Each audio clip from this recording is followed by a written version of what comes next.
Good morning. Okay, today is fall cleanup day. It is the 23rd of September. This is my sunflower wall. You see it? It is mostly dead, and I'm going to cut them all down today.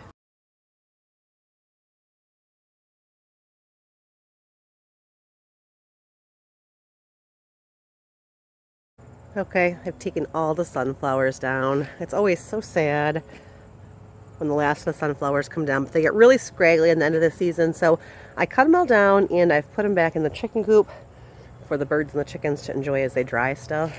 But I wanted to show you this tromboncino squash. Now listen, I know I have waxed poetic about tromboncino squash all season, but it's all the way back here. Look at that sucker.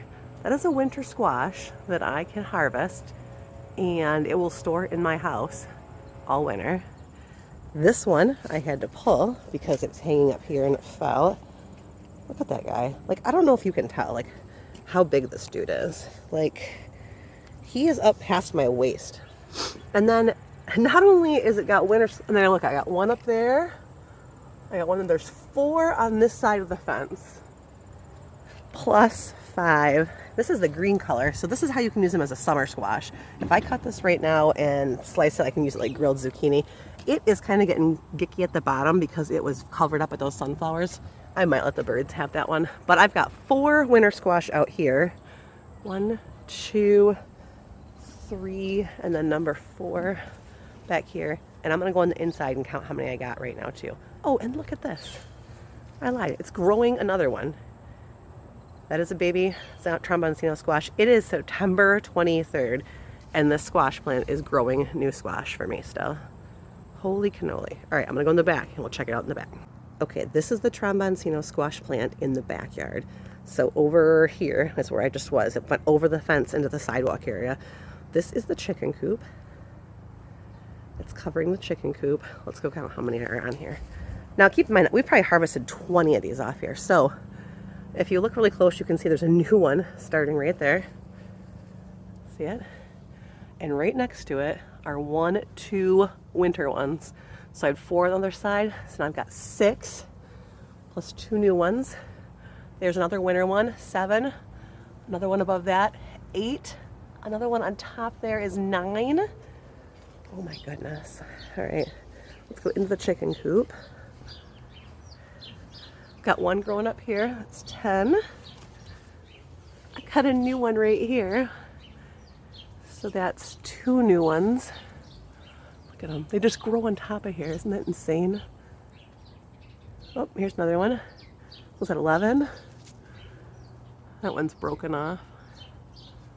Oh, there's one up there. Can you see it? Right there.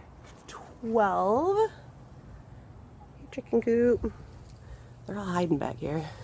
They're like, what are you doing, Mom?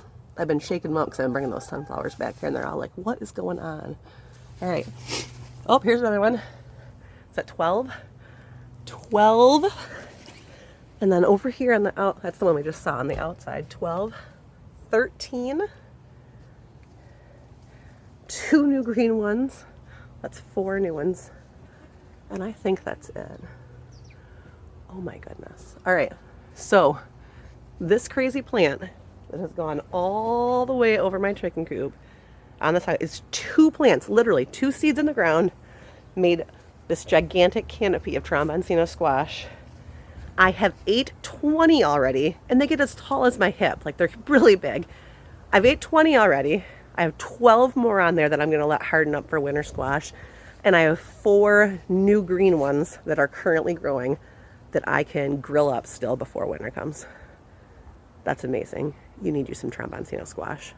Okay, fall garden task number 2. These are my heirloom tomatoes. They're insane. I meant to single stem them up nice and high, but they got too big. I don't know, I'm sure you can't tell, but most of these plants have fallen over and have grown twice as long in a different direction. So next year I'm gonna put cattle panel higher, and I'm gonna see how high I can get them. And I know Brent's gonna make fun of me and be like, hey, how are you gonna pick those?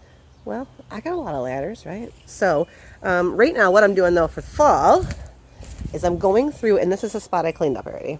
So see how I had all those tomatoes back there? You really couldn't see them. There's a bunch back there too. So I'm going through and I'm cleaning up any stems that don't have tomatoes on them, any suckers, and I'm topping all the plants off because it is the end of September. I'm not going to get a tomato to blossom, grow into a fruit, and become mature for me before winter. So I want my plants to focus all their energy on ripening up all the tomatoes that they have and sizing up the ones that they have. So I'm going to cut the tops off all these because they are indeterminate. So I want them to stop growing. And I'm going to clean this all up for some airflow, and we will see the picture when I'm done. Oh, there's my chickens. We have to look at the chickens. They're so funny. Hi. What's up, Margot?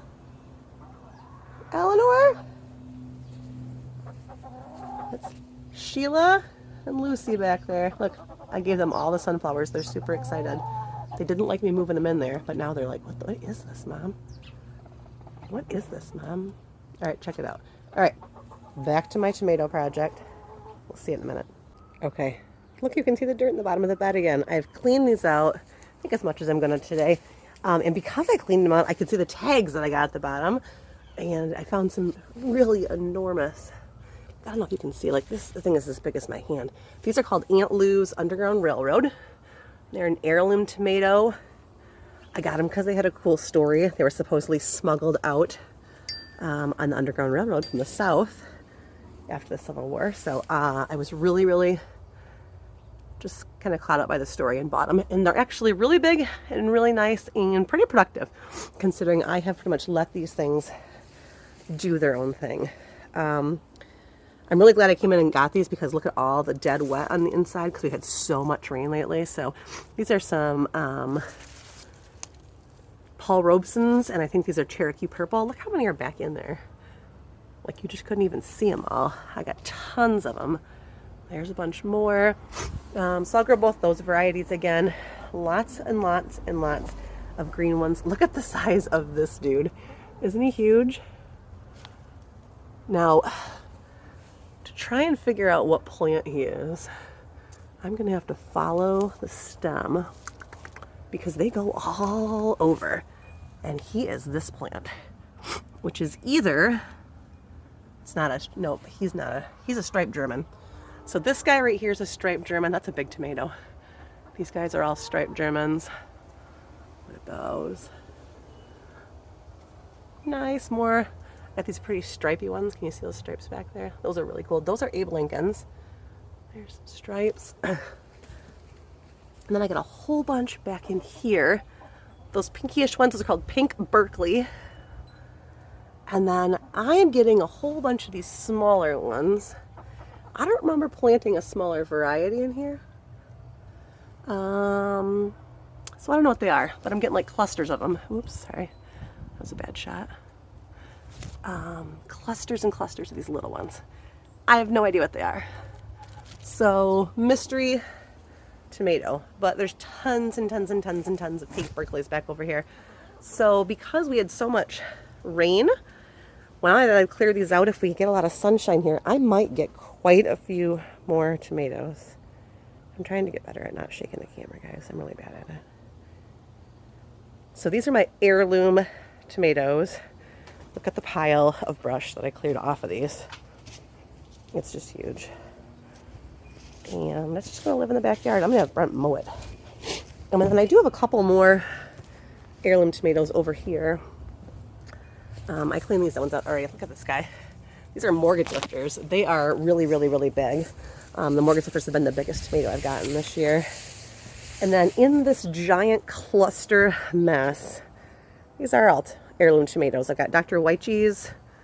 I've got mortgage lifters. And I might have a Paul Robeson in there too. They did not do well because I put beans in here, which look fabulous, but have kind of taken over. So I will not, oh, hi guy. Bees are really happy I have flowers still. Yeah, and just spread, I had to like put like a bench over here for them to fall onto. So next year over here, I either have to do just tomatoes with herbs in front, or I can do beans and herbs and flowers and move the tomatoes elsewhere. I'm not really sure how I'm going to do that. So that is fall garden project number 2. Tomatoes all cleaned up. Giant pile of yard waste. Not looking forward to that part.